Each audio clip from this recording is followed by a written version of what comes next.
Cuando se acercaron a Jerusalén y vinieron a Betfagé, al monte de los olivos, Jesús envió 2 discípulos, diciéndoles: id a la aldea que está enfrente de vosotros, y luego hallaréis una asna atada y un pollino con ella, desatadla y traérmelos. Y si alguien os dijere algo, decid: el Señor los necesita, y luego los enviará. Todo esto aconteció para que se cumpliese lo dicho por el profeta, cuando dijo: decid a la hija de Sión: he aquí, tu rey viene a ti, manso y sentado sobre una asna, sobre un pollino, hijo de animal de carga. Y los discípulos fueron e hicieron como Jesús les mandó, y le trajeron el asna y el pollino, y pusieron sobre él sus mantos, y se sentó encima.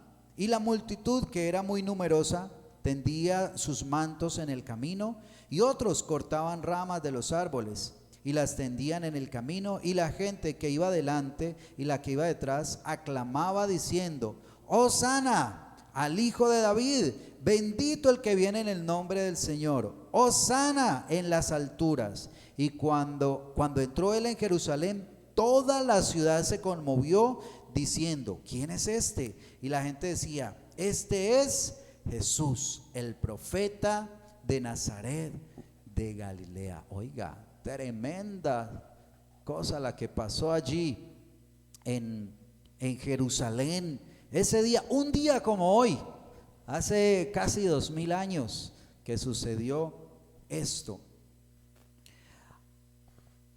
Ahora, en este tiempo la gente hace una celebración, ¿no? Anda también Bugalagrande y muchos lugares revolucionados celebrando, pero qué bueno cuando podemos entender lo que se está celebrando, ¿cierto? Creo que eso es lo ideal, ¿no? Y recordando celebraciones, me cuentan una historia de un tío que llegó muy contento, entró muy contento con un paquete de ropa, de jeans para ser exacto, varios jeans. Y miren cómo me fue de bien. ¿Qué tal? Bueno yo para negociar, ¿sí o no? Vea, hace poco de jeans, no me costó casi nada. Eso lo saqué por menos de la mitad del precio de lo que valen esos jeans. Y celebraba y estaba contento, y a todo el mundo le hacía, pues. Cuando empezó a destapar los jeans, eran jeans rotos, usados, viejos. Lo habían estafado. Sino que los que se lo vendieron se hicieron pasar por no se hicieron pasar por ladrones, eran ladrones, pero se hicieron pasar de que los habían tomado de un almacén y estaban empacados como nuevos, y se los dio a este hombre, y él, por dárselas de vivo, pues salió tumbado. Exactamente. Pero él estaba celebrando muy contento, pero no sabía lo que en verdad estaba celebrando. Estaba celebrando que lo habían robado, que lo habían tumbado, lo habían estafado. Hay muchas celebraciones que hay que entender realmente el valor de la celebración y lo que se celebra. Mire, en los matrimonios, la mayor preocupación de las personas para el matrimonio muchas veces no es el matrimonio, que se la va a pasar toda su vida, se va a comprometer con una persona de por vida. Oiga, eso es un motivo de mucha atención, ¿cierto? De mucha importancia, pero ¿sabe que la gente no está preocupada por eso? ¿Sabe por qué están preocupados? Por la fiesta, por la celebración. Ay, no, que la gente se vaya hablando bien de la fiesta. Ay, que la comida esté rica. Y amén. Claro que sí, es bueno que nos vaya bien en la fiesta y hacer algo bonito, pero eso no es lo más importante. La celebración no es lo más importante, es lo que representa esa celebración, ¿sí? Y la gente gasta millones, gasta dinero en una boda.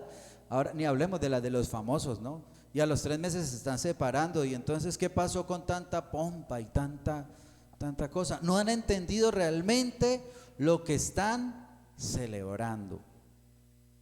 Pues algo similar estaba sucediendo en Jerusalén. Ellos no entendían realmente lo que iban a celebrar, pero miremos algunas cositas que nos enseña aquí la palabra. Mire, empieza esta historia diciendo: cuando se acercaron a Jerusalén. Padre Celestial, a Jerusalén. Jerusalén, si usted está leyendo juiciosamente la Biblia en estos días, estamos viendo en segundo libro de Samuel y estamos viendo la importancia de Jerusalén, ¿sí? David, el rey David, se desplazó de Hebrón, que era una ciudad de esa misma región, donde él empezó a gobernar, pero él se trasladó a Jerusalén y allí construyó su casa y pasó a ser Jerusalén la ciudad del rey. Amén. Era la ciudad del rey. Allí estaba el palacio donde vivía el rey, pero no solamente eso. Allí cerca al palacio también el rey David tenía un tabernáculo, una carpa, donde había puesto el arca del pacto, que representaba la presencia de Dios, al Rey Supremo, al Rey del universo. Allí estaba David, consciente de que él no era realmente el rey de ese lugar. Él era el representante del rey, pero el que gobernaba allí era Dios. Y sea como sea, esa ciudad se convirtió en la ciudad real, porque allí vivía el rey y porque allí moraba la presencia de Dios, o por lo menos lo que representaba la presencia de Dios. Era la capital del reino. Por eso la importancia de esta ciudad y la importancia de todos los acontecimientos de Jesús relacionados con esta ciudad. Ahora, esta es la última semana de vida de Jesús. Aquí está entrando él a su última semana, porque recordemos que él allí días más adelante va a celebrar la Pascua, la cena, que sería su última, ¿no? Su última cena. Y al día siguiente, ¿qué iba a pasar? Su crucifixión. Entonces, cuando él llega a Jerusalén, no está llegando a una ciudad cualquiera, está llegando a la ciudad del rey. Está llegando a la ciudad del rey. Por eso tanta atención. Y fuera de eso, está llegando en un momento cuando se aproxima una celebración, la Pascua. Entonces Jerusalén está revolucionada, está llena, la gente está llegando. Como vemos aquí, a él lo acompañaba una multitud.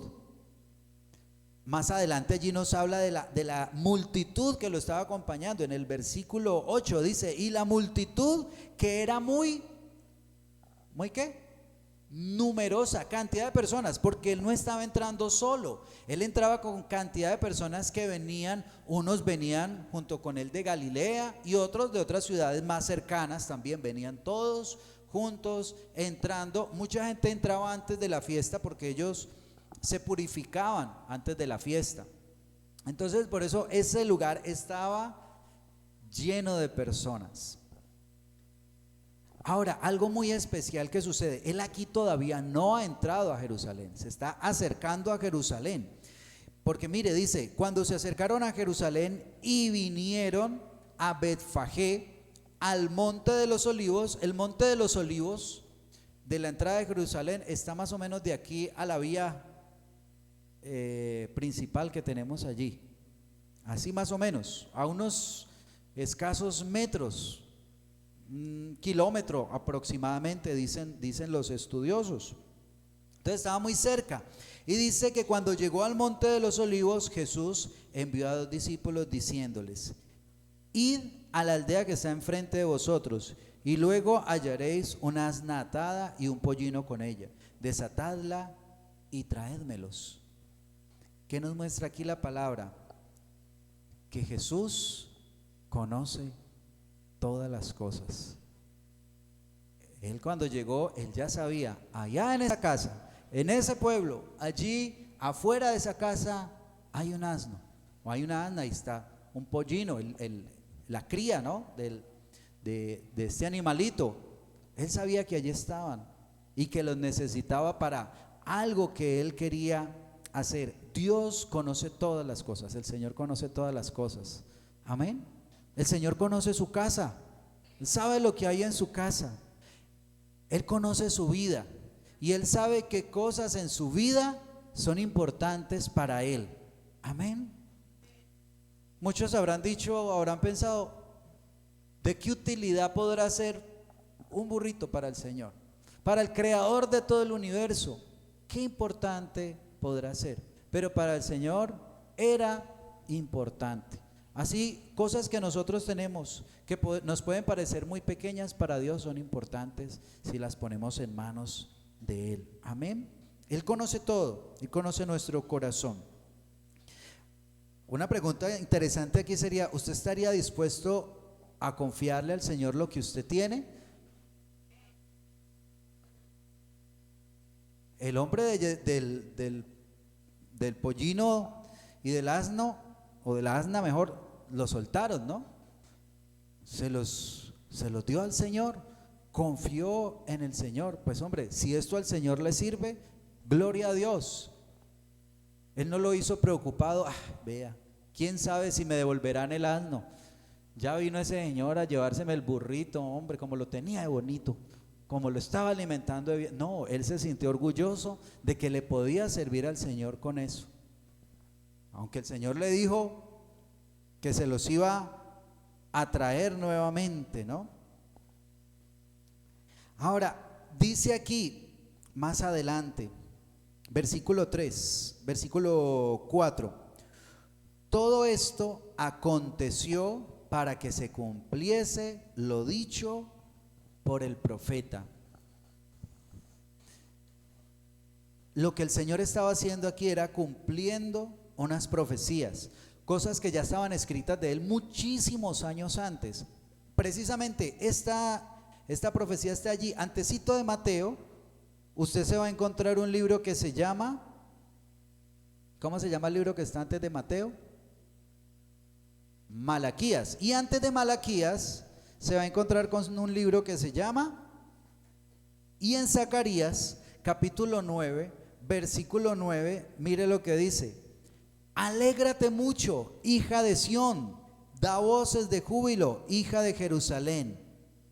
¿A qué ciudad le estaba hablando? A Jerusalén. Y le dice: he aquí, tu rey vendrá a ti, justo y salvador, humilde y cabalgando sobre un asno, sobre un pollino, hijo de asna. Entonces, lo que el Señor estaba haciendo, estaba cumpliendo una profecía que ya estaba escrita hacía unos 500 años, quizás, de pronto un poco más o un poco menos. Ya estaba señalando ese día que el Señor iba a entrar a Jerusalén, el rey iba a entrar a Jerusalén. Sin embargo, hay algo curioso en esa profecía, que allí faltan unas palabras. Cuando Mateo cita esta profecía, mire, vuelvo y la leo: decida la hija de Sión, he aquí tu rey viene a ti, manso y sentado sobre un asna. ¿Sí notó que le faltaron unas palabras allí? ¿Cuáles le faltaron? Zacarías 9 dice: he aquí tu rey vendrá a ti, justo y salvador. Y es curioso, ¿no?, que aquí Mateo no las escribió. Curioso, ¿cierto? ¿Será que se le olvidó la palabra? Que a veces uno memoriza versículos y se le olvidan pedacitos, ¿no? ¿O será que tiene algún propósito? Porque en ese momento Jesús no estaba entrando propiamente como ese rey que ellos esperaban, que los viniera a rescatar de los problemas que ellos tenían en ese momento. Y porque Jesús va a volver nuevamente, justo y salvador, a Jerusalén, dice la palabra, que Él va a llegar allí a Jerusalén. ¿Cuántos creen en que el Señor vuelve nuevamente? Amén. Y hay personas por aquí que andan diciendo es que Él no viene, que yo no sé qué. Pero si el Señor cumplió con esta que estaba escrita hace 500 años, ¿por qué no va a cumplir la que dice que regresa? Amén. Si Él dijo que Él regresaba, Él va a regresar. Y tenemos que estar preparados para su regreso. Amén. Dígale al que está a su lado: tenemos que estar preparados para su regreso. Señor vuelve. También en Malaquías, o sea, el libro que está allí enseguidita, que es cortico también, el profeta Malaquías, que fue el último profeta que escribió ya en el Antiguo Testamento, Dice en el capítulo 3, versículo 1, he aquí, yo envío mi mensajero, el cual preparará el camino delante de mí. ¿De quién estaba hablando allí? ¿Sí se acuerdan? ¿Cuál fue el mensajero que preparó el camino? Juan el Bautista, ¿cierto? Y vendrá súbitamente a su templo el Señor a quien vosotros buscáis, y el ángel del pacto a quien deseáis vosotros. He aquí viene, ha dicho Jehová de los ejércitos. ¿A dónde dice que venía el rey? Al templo. ¿Y en dónde estaba el templo? Dice, ¿y quién podrá soportar el tiempo de su venida? Estoy en Malaquías versículo 2. ¿O quién podrá estar en pie cuando Él se manifieste? Porque Él es como fuego purificador y como jabón de lavadores. Y se sentará para afinar y limpiar la plata, porque limpiará a los hijos de Leví y los afinará como oro y como plata, y traerán a Jehová ofrenda en justicia, y será grata a Jehová la ofrenda de Judá y de Jerusalén, como en los días pasados y como en los años antiguos. Y vendré a vosotros para juicio, y seré pronto testigo contra los hechiceros y adúlteros, contra los que juran mentira y los que defraudan en su salario al jornalero, a la viuda y al huérfano, y a los que hacen injusticia, al extranjero, no teniendo temor de mí, dice Jehová de los ejércitos. Entonces ahí vemos que la venida de Él se da en dos. La venida que está teniendo aquí en este momento, pero que Él nuevamente regresaría a Jerusalén a cumplir todas estas cosas que estaban escritas de Él. Pero lo que sí sabemos es que el Señor cumple su palabra. Amén. El Señor cumple su palabra. Ahora, ¿qué sucede cuando el Señor llega? Dice el versículo 6, aquí volviendo a Mateo, capítulo 21. Los discípulos fueron e hicieron como Jesús mandó, y trajeron el asna y el pollino y pusieron sobre él sus mantos, ellos sus mantos, y él se sentó encima. Y la multitud, que era muy numerosa, tendía sus mantos en el camino, y otros cortaban ramas de los árboles y las tendían en el camino. Y la gente que iba delante y la que iba detrás aclamaba diciendo: Hosana al Hijo de David, bendito el que viene en el nombre del Señor, Hosana en las alturas. Cuando Él entró en Jerusalén, toda la ciudad se conmovió diciendo: ¿quién es este? Mire lo que provocó Jesús. Claro, Él viene con una cantidad de personas. Ahora, uno se imagina que Jesús viene con sus 12 apóstoles. Yo no sé cuántos se han imaginado. Bueno, yo me la imaginaba así. Jesús entraba con sus 12 apóstoles, y los 12 apóstoles lo acomodan allí sobre el burrito, y van entrando los 12, y la gente entonces ve, ay, Jesús, y se alegran, ¿cierto? Y empiezan a colocarle los que estaban en Jerusalén. Eso era lo que yo me imaginaba. ¿Alguien se imaginó también eso conmigo o solamente yo? Pero resulta que viendo la historia es diferente. Jesús viene desde Galilea, ha venido a Betania, ha resucitado a Lázaro. Ahora, de paso, también le devolvió la vista a Bartimeo. Si usted mira el capítulo anterior, cuando él pasa por Jericó, que es una ciudad que está de camino, él pasa por Jericó y allí se encuentra Bartimeo, el ciego. Creo que en Mateo dice que eran 2 ciegos. El caso es que Él los sana. Entonces imagínense, la gente que va acompañando a Jesús en esta procesión, en este grupo, para llegar a Jerusalén a la Pascua, están viendo todos esos milagros. ¿Usted se imagina lo que está pasando? La gente que está en Jericó, venga, mire lo que está haciendo este hombre. Acabó de sanar a Bartimeo, el que se paraba ahí a la entrada a pedir limosna. Ya está sano. Cuando voltean a mirar, y efectivamente Bartimeo está viendo y el otro ciego, ¿no? Y dice que ellos, los ciegos, siguieron a Jesús en su camino. Entonces, a medida que él iba recorriendo, cantidad de personas se iban uniendo y todo el mundo quería estar cerca de Jesús. Estaban viendo algo especial. Y los que estuvieron en la resurrección de Lázaro, pues cuánto más. Muchos de ellos eran precisamente de Jerusalén, porque estaban muy cerca, y la palabra cuenta que habían judíos de Jerusalén que habían estado allí y que habían presenciado el milagro. O sea, por lo menos toda Betania, creo que era el nombre de la ciudad, ¿no? todos allí se dieron cuenta de ese milagro y todos querían acompañar, estar con Jesús entrando a Jerusalén. Entonces cuando Jesús entra a Jerusalén, Él no está entrando con 12 discípulos. Él está entrando con multitud de personas que lo han visto hacer milagros y que lo han escuchado predicar. Y la gente está diciendo, ¿será que este es el Mesías? ¿Será que este es el que nos va a librar del imperio romano? ¿Será que este es el que hemos estado esperando? Y usted tiene que tener en cuenta una cosa. Esto que está sucediendo aquí es algo que ellos llevaban esperando no 400 años, no desde que habló Zacarías y Malaquías. Ellos llevan esperando más de 1000 años que llegara ese Salvador, que llegara ese Rey, porque había una profecía.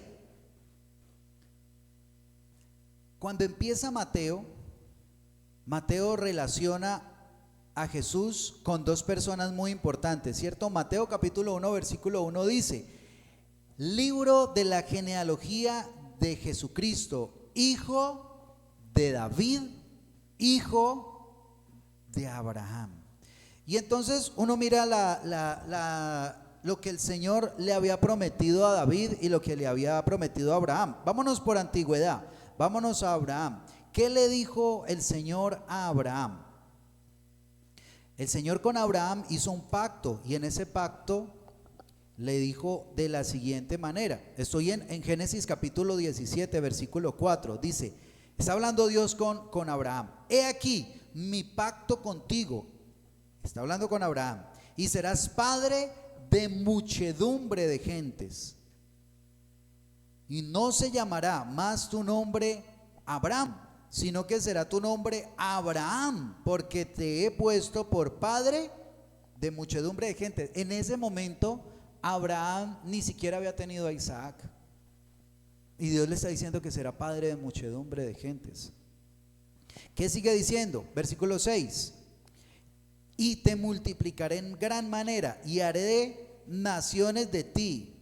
Y ¿qué es lo último que le dice? Reyes saldrán de ti. La promesa del rey, pues la verdad es que viene desde antes de Abraham, pero ahí la está confirmando.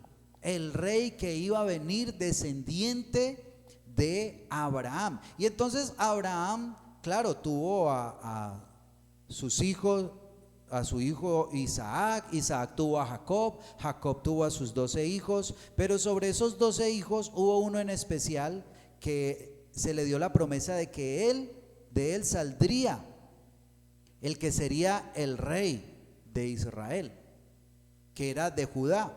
Y de Judá, generaciones más adelante, nace el famoso rey David. Y entonces David llega un momento y le dice: Dios, yo estoy viviendo ya en un palacio y quiero hacerle un palacio para usted también, una casa, un templo digno del Dios Todopoderoso. Y entonces Dios le dice: no, usted no me va a construir casa a mí, yo le voy a construir casa a usted. ¿Pero qué casa se refería? Una dinastía, se refería a una descendencia. Y entonces aquí es donde habla en el capítulo 7 del segundo libro de Samuel, en el versículo 8. Estoy en segundo libro de Samuel 7:8. Dice: ahora pues, aquí le está hablando a través del profeta, ¿no? Le está hablando al profeta Natán lo que le tiene que decir a David. Ahora pues, dirás así a mi siervo David: así ha dicho Jehová de los ejércitos: yo te tomé del redil, de detrás de las ovejas, para que fueses príncipe sobre mi pueblo, sobre Israel. Y he estado contigo en todo cuanto has andado. Y delante de ti he destruido a todos tus enemigos, y te he dado nombre grande, como el de nombre de los grandes que hay en la tierra. Además, yo fijaré lugar a mi pueblo Israel, y lo plantaré para que habite en su lugar, y nunca más sea removido, ni los inicuos le aflijan más como al principio. Desde el día en que puse jueces sobre mi pueblo Israel, y a ti te daré descanso de todos sus enemigos. Asimismo, Jehová te hace saber que Él te hará casa. Y cuando tus días sean cumplidos y duermas con tus padres, yo levantaré después de ti a uno de tu linaje, el cual procederá de tus entrañas, y afirmaré su reino. Él edificará casa a mi nombre, y yo le afirmaré para siempre el trono de su reino. Yo, dice el Señor, le seré a él padre, y él me será a mí hijo. Y si hiciere mal, yo lo castigaré con vara de hombres y con azote de hombres. Pero mi misericordia no se apartará de él, como la parte de Saúl, al cual quité de delante de ti, y será firmada tu casa y tu reino para siempre delante de tu rostro, y tu trono será estable unos días, eternamente. Ahí, como usted ve, hay cosas que uno dice, venga, pero en Jesús hay unas cosas que no se cumplieron. ¿Cómo es? Porque esa es una profecía que le está dando para él, para el hijo que viene, para las generaciones que vienen, y hasta el final, porque allí está hablando de un reino eterno. Y David murió, porque ahí le está avisando, usted se va a morir cuando llegue su tiempo, va a descansar con sus padres, lo va a ser enterrado allí y su hijo se va a levantar, y a partir de ahí va a haber una dinastía real y nunca será removida. Los judíos hasta el día de hoy están esperando al Mesías, al descendiente de David. Por eso no se sorprenda cuando salgan esas noticias, ay, que apareció el Mesías, ay, en Israel, vea, ya está. Y cuando va a Jerusalén, eso pasa cada rato. No se preocupe que a nosotros nos llegan esas noticias y nosotros nos asombramos, ¿no? Ay, este es el anticristo, no se preocupe que eso cada rato sucede. Cada persona que tiene un don especial con las escrituras, ellos ya lo empiezan a ver como el Mesías, porque una característica que tiene el ungido es que esta palabra la tiene, vea, mejor dicho, se la conoce completamente. Pero en el caso de Jesús, él estaba llegando a Jerusalén y estaba llegando montado en un pollino, en un asno. Claro, ellos estaban viendo algo especial, y por eso empiezan esas alabanzas. Hosana al Hijo de David, bendito el que viene en el nombre del Señor, hosana en las alturas. Están ellos viendo que este puede ser el rey que viene a salvarlos. Pero ¿por qué ellos ven un rey que viene a salvarlos y por qué se ponen tan alegres? ¿Por qué creen que es la alegría de este pueblo? Eso nos gustaría que fuera así. Ellos estaban esperando, era la salvación de la opresión del imperio romano. El Mesías para ellos tenía que cumplir con esa característica. El Mesías que llega tiene que ser un guerrero, tiene que ser como David, que mataba gigantes, tiene que ser una persona, un líder político que llegó a Israel, a Jerusalén, y ahorita sí espera y verá, va a sacar ese Poncio Pilato de ahí se va a sentar y va a decir, bueno, usted no sabe quién soy yo. Eso era lo que ellos estaban esperando. Hasta el día de hoy esperan igual. No creen en esa. Eso es para nosotros. Ellos estaban, sí, el pueblo estaba esperando era ese líder político, un político. ¿Cuántos están esperando que un político venga y lo salve? Pero pasa, hay gente que está esperando que un político lo salve y que traiga el cambio y la paz total.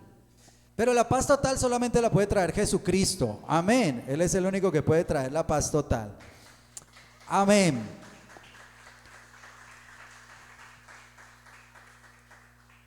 Ellos esperaban era ese tipo de gobernante.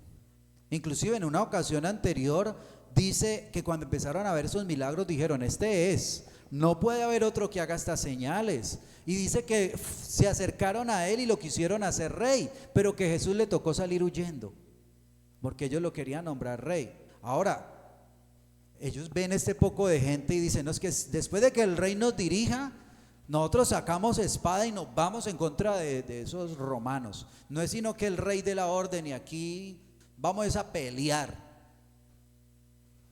Por eso Pedro todavía andaba cargando su espada.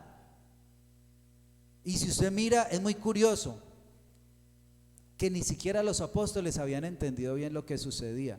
En Hechos capítulo 1, si se acuerdan que le preguntan a Jesús, creo que en el versículo 4, le dicen, Señor, ¿restaurarás el reino de Israel en este tiempo? O sea, ellos estaban esperando ya con un Jesús resucitado, que ahora sí, Jesús resucitó, ahora ¿quién lo va a matar? ¡Ja! Este sí es el gobernante que necesitamos, ya no muere. Ahorita sí llegó el momento de restaurar el pueblo, de volver el reino a Israel. No era el tiempo todavía, porque el reino del Señor es un reino diferente. Amén. Es un reino diferente, un reino eterno. Jesús no solo era el rey de los judíos, ese era el gran problema que tenían ellos. Lo veían como el rey de los judíos, pero Jesús es más que eso. Jesús es el rey de todos los reinos de la tierra, el rey de reyes, el señor de señores. Amén. Ese es nuestro rey. Y a veces nosotros queremos nuestro rey para que me solucione el problema que yo tengo. Ay, se me dañó la lavadora. Mi rey, que me solucione ese problema. Y ese es ahí cuando entra uno en conflicto, porque muchos llegan al Señor esperando que el Señor les solucione sus problemas que tienen aquí. Ay, mi hijo es rebelde, que el Señor me lo cambie. Y resulta que el Señor trabaja tan diferente a como nosotros esperamos. Porque ¿sabe qué pasó? Inmediatamente después de esta entrada tan triunfal y que ellos esperaban el apoyo del rey, el rey viene a apoyar a su pueblo, los judíos. ¿No? ¿Sabe qué hizo el Señor? Entró al templo. ¿Y sabe qué hizo? Cuenta allí la historia, versículo 12. Jesús entró en el templo de Dios y echó fuera a todos los que vendían y compraban en el templo y volcó las mesas de los cambistas y las sillas de los que vendían palomas. ¿Cuántos de estos habrían estado cuando Jesús entró contentos? Ay, llegó, se nos mejoró el negocio, porque es que ahorita con el rey esto se va a mejorar, este negocio, más palomas vamos a vender, más plata se va a mover. No, Señor, el Señor llegó antes a sacarlos de allá. Ahora, el contexto hay que entenderlo. ¿Por qué pasó eso? ¿Por qué pasó eso? No es que al Señor no le gusten los negocios en el templo, que la gente pelea. Pastor, una hermana me ofreció un maquillaje en el templo. Ay, no, ese no es el objetivo de la palabra. ¿Qué era lo que estaba pasando?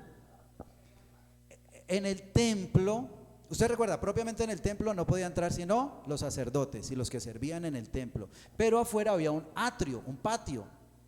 Ese patio podía entrar la gente a orar y a presentar sus sacrificios, y allá en ese patio se hacían los sacrificios. Pero resulta que este templo era tan grande y era tanta la gente que venía que hicieron otro patio.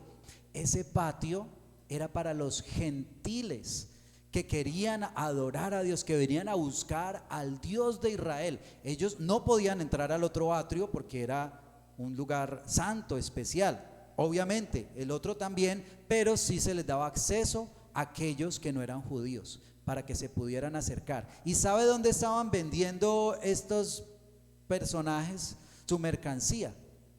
En el atrio de los gentiles. Ahí lo estaban vendiendo. Ahora, este negocio era lícito.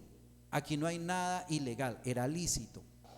¿Por qué? Porque usted se imagina, usted viene desde Nazaret, 6 días de camino, para echarse una vaca al hombro. No, pues imposible, ¿cierto? No, en el hombre no se la va a echar, pero traérsela caminando usted 6 días y esa vaca coma.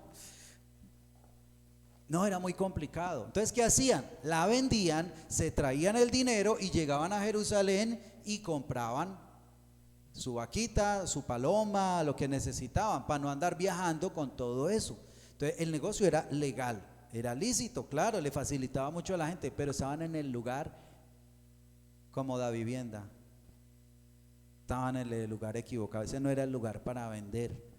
Ese era el lugar para que las personas pudieran acercarse al Señor. Por eso el Señor les dice lo del versículo 13, que son dos versículos de los profetas. Dice, y Él les dijo, escrito está, mi casa, casa de oración, será llamada, mas vosotros la habéis hecho cueva de ladrones. Bueno, aunque el negocio era lícito, ellos pues sí se aprovechaban, ¿no? Y cobraban un poquitico más y hacían sus negocios. El negocio era lícito, pero se aprovechaban de la situación. Y después dice, y vinieron a él en el templo ciegos y cojos y los sanó. Entonces mire, esta primera parte nos recuerda algo, que el Señor tiene un lugar especial para orar. Y nosotros no podemos ocupar el lugar de la oración por nada. Nada debe ocupar el lugar de la oración. No sé si en su caso usted tiene un lugar de oración o en su tiempo usted tiene un tiempo de oración. Amén. Ese tiempo de oración no lo ocupe con nada. Ese es el tiempo del Señor. Y a veces lo cambiamos por otras cosas. Aquí ellos habían ocupado esto por negocios. Y a veces ocupamos el tiempo del Señor por diferentes cosas, por negocios, por actividades, pero el tiempo del Señor, lo que es del Señor es para el Señor. Amén. Y es para glorificarlo a Él y hay que respetarlo. Y mire, el Señor se enojó por eso, porque estaban utilizando lo que estaba dedicado a la oración y lo estaban utilizando para otra cosa. Así que el tiempo que usted ha separado para el Señor en oración, no lo ocupe en otra cosa. Y lo otro que sucedió también, que es curioso, ¿no? Los que más deberían estar contentos que haya venido el Señor son los que siguen aquí a continuación. Versículo 15 dice, pero los principales sacerdotes y escribas, viendo las maravillas que hacían, y los muchachos aclamando en el templo diciendo, Hosana al hijo de David, se alegraron mucho. Dice allí, ¿sí o no? ¿Qué dice? ¿Se alegraron? Lea el versículo. Se indignaron. Dice, ¿quién es este que nos está llevando el monopolio aquí de la religión? ¿Cómo así? Venga, si es que nosotros somos los oficiales. Está llegando aquí este señor y se nos está llevando la gente. Ah, atrevido. ¿Por qué? Porque también ellos querían era que Jesús fuera de su secta. ¿Y qué problema? ¿Cuántas iglesias no quieren monopolizar y dicen, esta es la iglesia, fuera de esta no hay salvación? No, la salvación le pertenece al Señor. Amén. Y nosotros por su misericordia lo conocemos, lo buscamos y lo seguimos. Y Él nos ha permitido reunirnos aquí en este lugar. Amén. Y esta misión, gloria a Dios, una misión muy especial que tiene en muchos lugares, sedes, no es mejor que otras, es sencillamente un grupo de personas que ha decidido y que ha conocido al Señor y que por su misericordia lo busca y lo sigue. Pero estos estaban enojados. Jesús, ¿por qué no fue fariseo? Porque es que esos fariseos, ojo, es que Jesús, Él entraba a donde estaban los pecadores. Sí que les gustó. El Señor era feliz viendo a esos fariseos retorcerse. Pero ¿cómo? Ellos no entraban en una casa de un pecador. Jesús entraba a la casa del pecador, le hablaba la palabra, le hablaba el perdón de Dios y hacía que ellos volvieran a los caminos del Señor. Los fariseos no.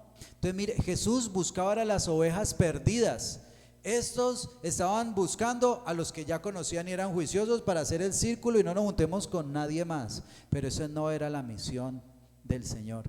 Él quería que todos llegaran a Él, que todos se arrepintieran y que todos fueran salvos. Porque ¿qué dice la palabra del Señor? Dice que el Señor no quiere que ninguno se pierda, todos procedan al arrepentimiento. Eso es lo que el Señor busca. Y Jesús sabía que eso iba a despertar la envidia de los religiosos, porque no pertenecía a su secta. Muchos de los que aclamaron a Jesús, más tarde, esas personas empezaron a ver a otro rey que no era el que ellos querían, no era el que ellos esperaban. Y en esa misma semana hablábamos, fue la crucifixión. ¿Y sabe que estaba gritando muchas de esas personas? Crucifíquenlo. Los mismos que lo recibieron en esa celebración porque venía ese rey, eran los mismos que más adelante iban a estar diciendo crucifíquenlo. Porque habían cedido ante la presión política, habían cedido ante sus deseos de que no era el rey que ellos querían, el guerrero.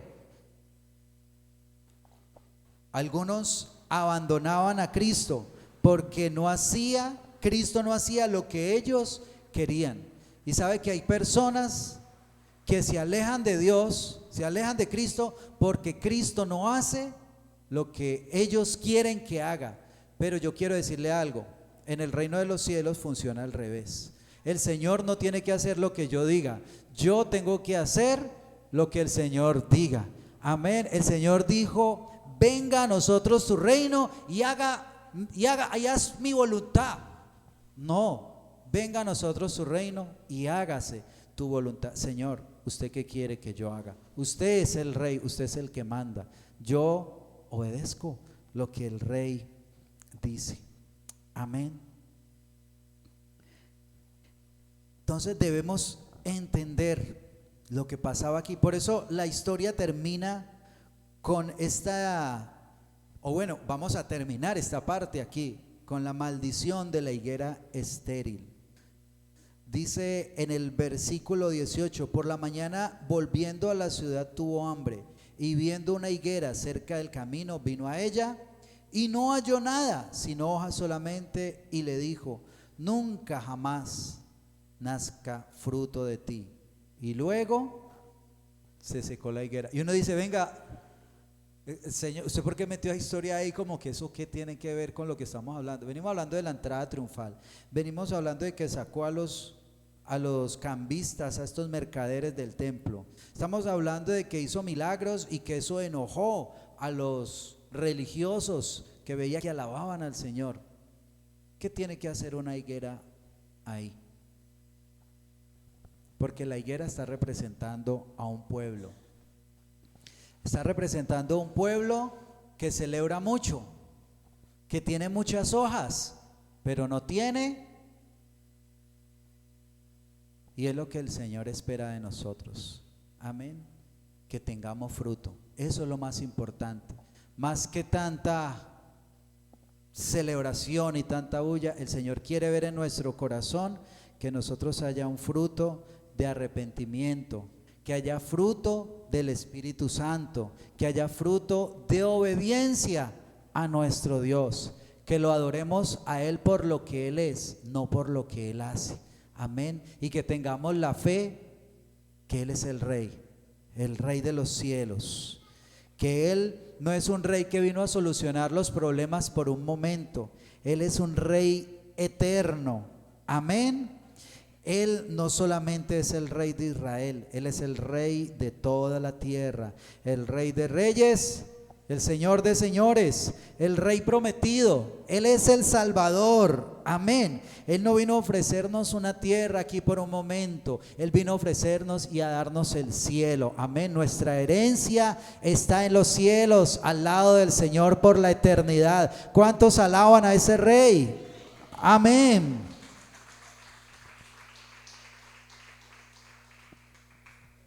Amén. Yo quiero invitarlo para que esté de pie. Vamos a orar al Señor.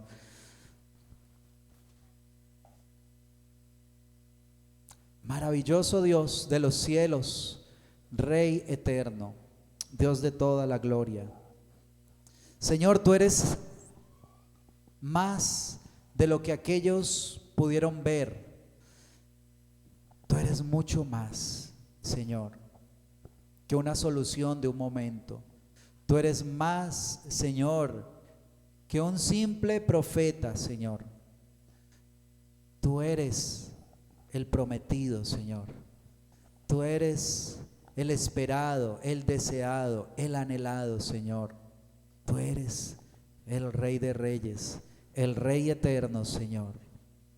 Y así como un día entraste a Jerusalén, Señor, un día volverás y volverás a Jerusalén, Señor.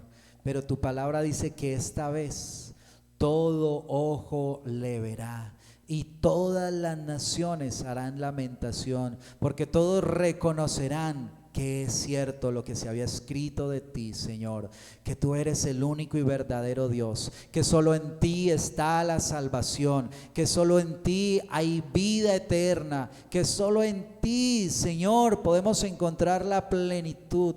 Señor, que tu reino no es un reino de esta tierra, que tu reino es un reino eterno, un reino en los cielos, Señor, y que tú vendrás por nosotros, Señor. Por eso ayúdanos a tener fruto, a dar fruto agradable a ti, Señor.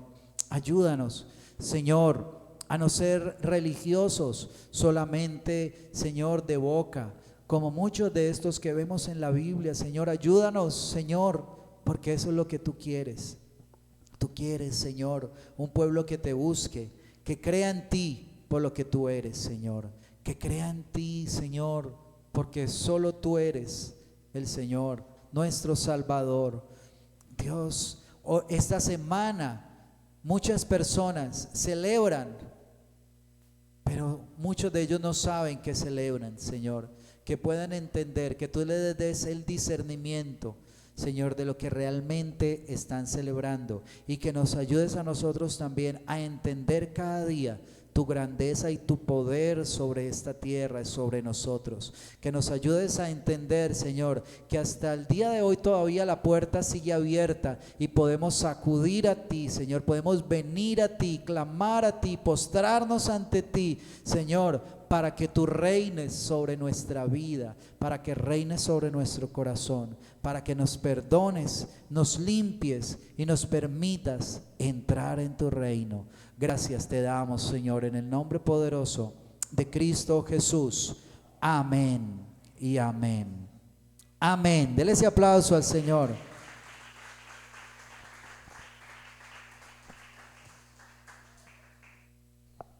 Amén.